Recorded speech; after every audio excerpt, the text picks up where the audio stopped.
tahapan pemungutan dan penghitungan suara Pilkada 2024. Assalamualaikum. Salam. Monggo, Mbak. Nggih, Bu.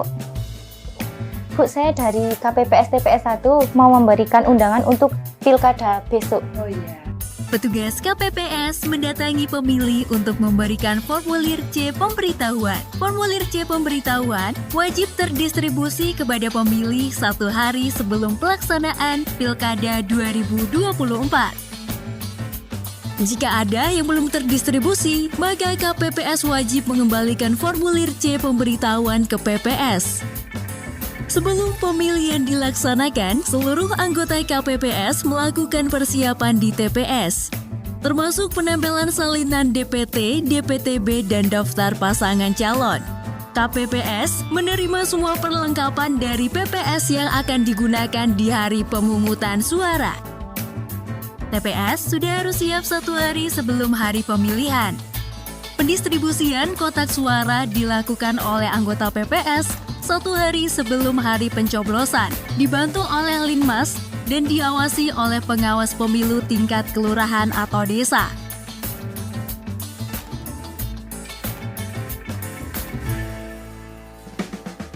Hari pemungutan suara, pemilih datang ke TPS untuk melakukan pencoblosan surat suara.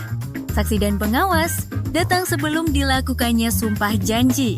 Kemudian, saksi menyerahkan surat mandat kepada Ketua KPPS.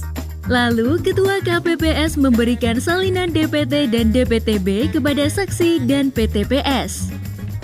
Waktu menunjukkan jam 7 pagi.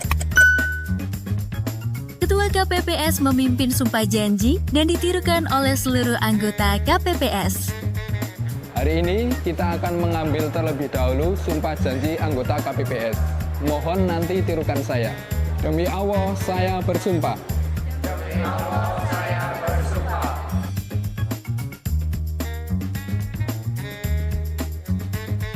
Kemudian, pengosongan dan pemeriksaan kelengkapan kotak suara yang akan digunakan dalam pemungutan suara, serta memastikan kotak suara dalam keadaan kosong dan kembali disegel. Petugas Linmas mempersilahkan pemilih menuju KPPS 4. Sudah bawa surat undangan dan KTP? Sudah, Pak. Silakan. Petugas KPPS 4 memeriksa bahwa surat tersebut asli dan sesuai dengan nama pemilih. Kemudian, memeriksa jari tangan pemilih untuk memastikan tidak ada bekas tinta bahwa pemilih belum memberikan hak suaranya. Pemilih lalu mengisi daftar hadir di meja KPPS 5. Jika sudah lengkap, KPPS 5 mempersilahkan pemilih untuk menuju area duduk pemilih dan menunggu namanya dipanggil untuk memperoleh surat suara.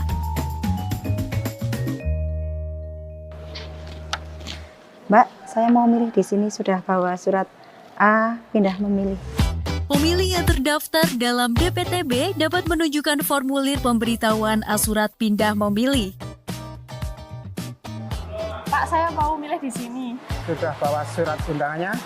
Kalau surat undangannya kok saya nggak dikasih ya, Pak? Terus gimana? Sudah bawa KTP? Bawa? Coba saya lihat. Ya. Saya cek dulu. Pemilih yang tidak tertera di DPT dan DPTB wajib dicek pada cek DPT online. Jika tetap tidak muncul, wajib memperlihatkan identitas kependudukan yang menunjukkan domisili setempat dan dapat memilih sebagai DPK setelah jam 12 siang. Nama pemilih dipanggil oleh petugas KPPS 2. Pemilih atas nama Seviana Arnandasari. Formulir C pemberitahuan dipisahkan antara laki-laki dan perempuan. KPPS 1 menandatangani surat suara, lalu menyerahkan surat suara kepada pemilih.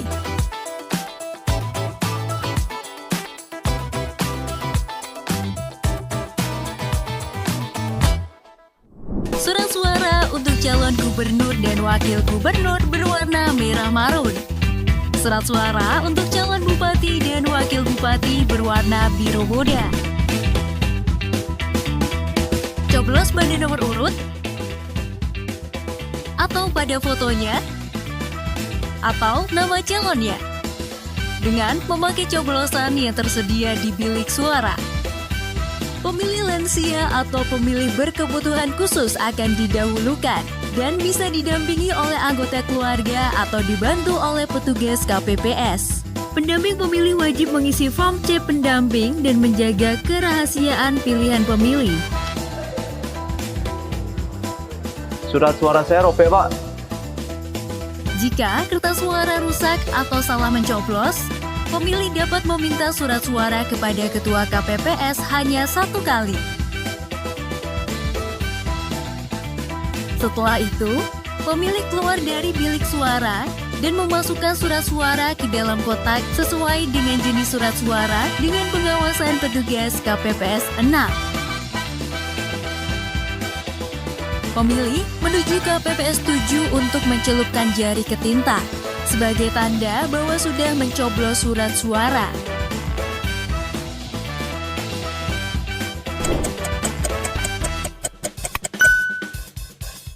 Waktu sudah menunjukkan pukul 1 lebih, pemungutan suara di TPS sudah kami tutup.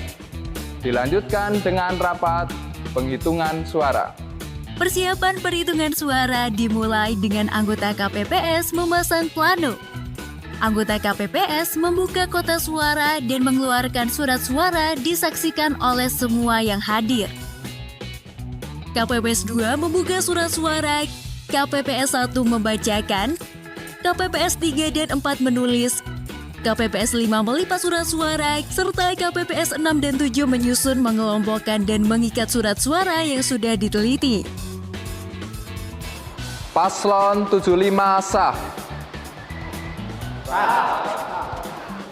Menunjukkan kepada saksi, pengawas TPS, anggota KPPS, dan masyarakat bahwa surat suara sah atau tidak sah. Serta petugas KPPS mencatat hasil perhitungan. Surat suara dicoblos di tengah garis. Bagaimana para saksi? Sah. Tidak, jelas tidak sah itu. Ya, tidak sah. Jelas. Tenang. Silakan duduk para saksi. Duduk para saksi, tenang. Kita musyawarahkan bersama Ketua KPPS, para saksi, dan pengawas TPS. Apabila terjadi permasalahan, diselesaikan secara musyawarah mufakat dan harus tertulis di C kejadian khusus. Setelah perhitungan selesai, maka KPPS dan saksi diwajibkan menandatangani plano dan anggota KPPS membuat berita acara. Kemudian, hasil perhitungan surat suara yang tertulis di plano didokumentasikan dan diunggah ke dalam aplikasi Sirekap. Petugas KPPS menyalin dan menggandakan berita acara untuk diberikan kepada saksi serta pengawas TPS. Kemudian, menempel C hasil salinan di TPS.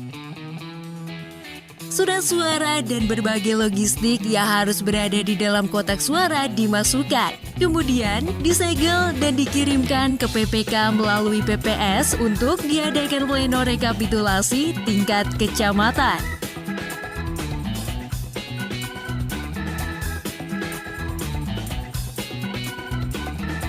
Itulah tahapan pemungutan dan penghitungan suara Pilkada 2024.